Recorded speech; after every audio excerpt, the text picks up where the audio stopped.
It was a crisp autumn morning in late October 2025, the kind where the leaves in Chicago whispered secrets of change, and the windy city buzzed with the electric anticipation of another season of celebrity-fueled daytime drama. The Jennifer Hudson Show, now in its third blockbuster year, had become the undisputed queen of talk TV, a glittering arena where A-listers spilled tea, belted showstoppers, and occasionally, unleashed tempests that left audiences gasping and social media ablaze. On this fateful day, the guest list read like a dream duet. Reba McEntire, the fiery-haired queen of country, fresh off her triumphant coaching gig on The Voice Season 28, where she'd mentored a ragtag crew of twangy hopefuls to glory.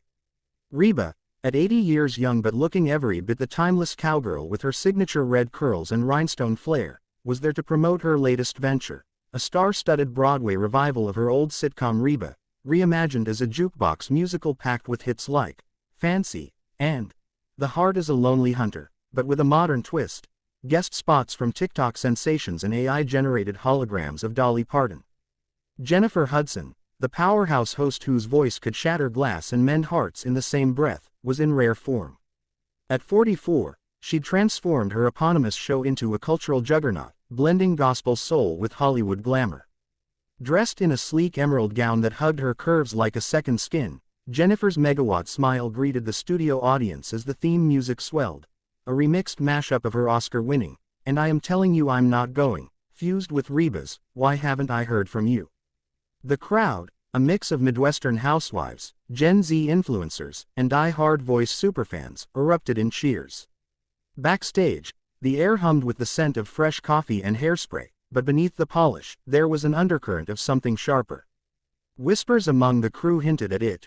Reba had arrived with a chip on her shoulder, still smarting from a perceived slight during their last collaboration, a spontaneous respect duet back in 2023 that had gone viral but, in Reba's mind, stolen her thunder. The segment kicked off like a well-oiled hit single. Jennifer, ever the gracious MC, welcomed Reba with open arms. "Ladies and gentlemen, y'all give it up for the one, the only, Reba McEntire." The applause was thunderous, drowning out the faint strum of a steel guitar in the background. Reba sauntered onto the set in cowboy boots that clicked like castanets, her sequined blouse catching the lights like a disco ball in a honky-tonk. They hugged like long-lost sorority sisters, warm, lingering, with just enough sparkle to sell the sisterhood. "Reba, honey, you look fierce. Tell me, how's that Broadway revival shaken out? I hear you're wranglin' holograms now. Ain't nothin' too country for tech, right?" Jennifer quipped, her laugh a melodic ripple that set the audience at ease. Reba settled into the plush velvet couch, crossing her legs with the poise of a woman who'd roped steers before breakfast. "Oh, Jen, it's been a wild ride. We're talkin' Dolly's ghost dancin' across the stage, and me beltin', I'm a survivor, wild dodgin' virtual tumbleweeds. But let me tell ya, Broadway ain't the ranch. Folks up there think a lasso's a fashion accessory." The banter flowed like sweet tea on a summer porch.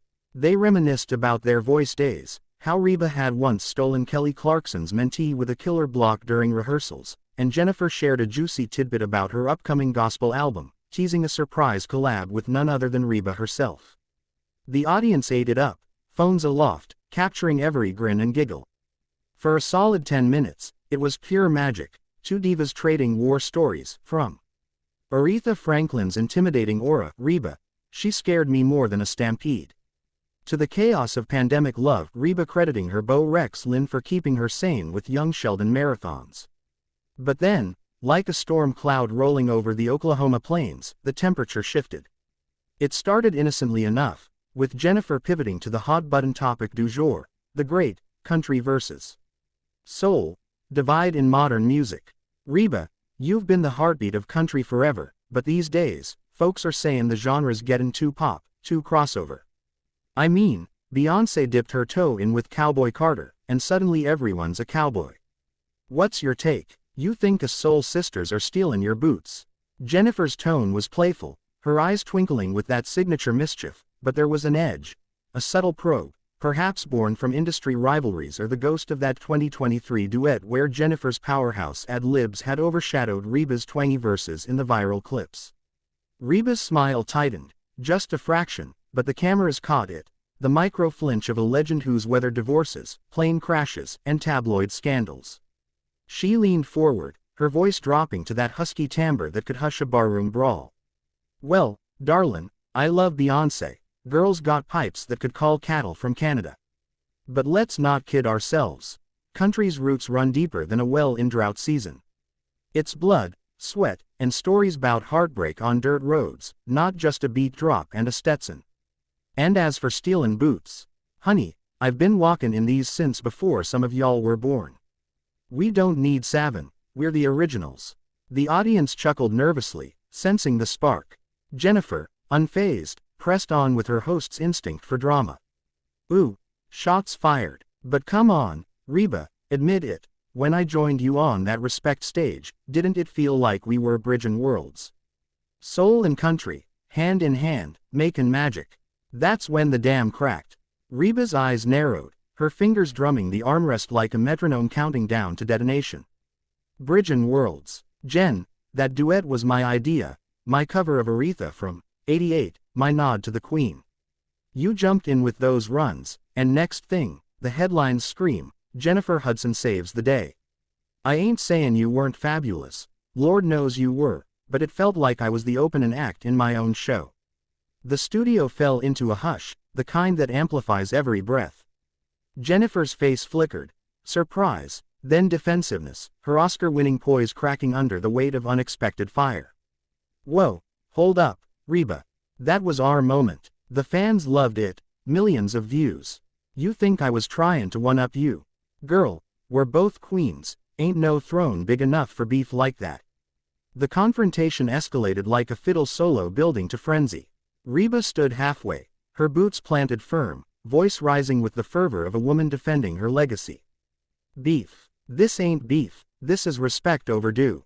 I've built empires on stages y'all dream of, lost bandmates in crashes that'd break lesser souls, and here I am, pouring my heart out, only to get overshadowed by the new kid on the block. You want crossover? Fine, but don't rewrite the map like you invented the trail. Jennifer, rising to match her, gestured wildly, her bracelets jangling like warning bells. New kid. Reba, I clawed my way from idol reject to EGOT contender while buryin' family and dodgin' bullets, literal and figurative. If anyone's earnin' her spot, it's me. You wanna talk respect, show some to the sisters liftin' each other up instead of tearin' down. The audience was frozen, a collective intake of breath as the two icons squared off like gladiators in gowns and boots. Whispers rippled through the crowd, is this real? Call security. While producers scrambled behind the glass, fingers hovering over the commercial break button. Reba, her chest heaving, snatched her bedazzled clutch from the couch. You know what, Jen? I came here to celebrate, not audition for your spotlight. I've got ranches to run, tours to sell out, and a life that don't need this drama. Y'all have a good evenin'. With that, she turned on her heel, the click-clack of her boots echoing like gunfire in the stunned silence. She strode down the runway, past the applauding turned gawking audience, shoving open the studio doors with a force that rattled the frame. The doors slammed shut behind her, leaving a vacuum of awkwardness in her wake. Back on set, Jennifer stood alone, microphone limp in her hand, her face a mask of shock morphing into steely resolve.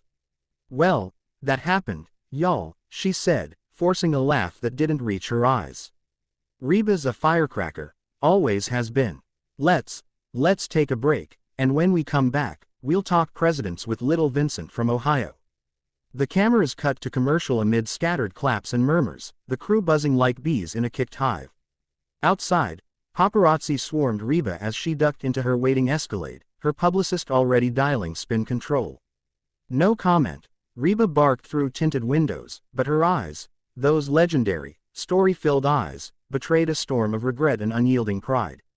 The fallout was biblical. By noon, #Reba walks off trended worldwide, X, formerly Twitter, exploding with memes of Reba's boot stomp sync to "Take These Chains From My Heart," and clips of the Respect duet resurfacing like ghosts at a seance. TMZ broke the story first. McEntire blasts Hudson in epic showdown, I'm the original. Insider dissected it as the clash of country titans, while the New York Times op-eded on the generational divide in Dividom. Fans divided like the Red Sea, Reba stands hailing her as the unapologetic Og. She built the barn we're all dancing in. Hudson loyalists defending her as the evolved empress. Reba's stuck in the past. Jen's the future. Even Dolly Parton weighed in via hologram tweet. Girls, hug it out over biscuits. Life's too short for bad blood, save it for the ballads. Days turned to weeks, and the wound festered in the public eye. Reba retreated to her Oklahoma ranch, where she saddled up for dawn rides, the wind whipping her curls as she mulled the mess. In interviews with People, she softened slightly. Jen and I. We're family in this crazy business. Heat of the moment got the best of us. I'd duet with her again in a heartbeat, if she asks nice.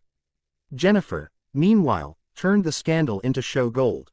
Her next episode featured a reconciliation rundown, inviting Voice alums like Kelly Clarkson, who quipped, "I've blocked Reba mid-rehearsal, y'all amateurs." And Snoop Dogg for a cannabis-fueled peace pipe chat. Ratings soared 40%, proving drama's the real diva. But the real magic brewed in the shadows. Come Thanksgiving, November 27, 2025, the olive branch extended via a surprise video call during Reba's CBS holiday special.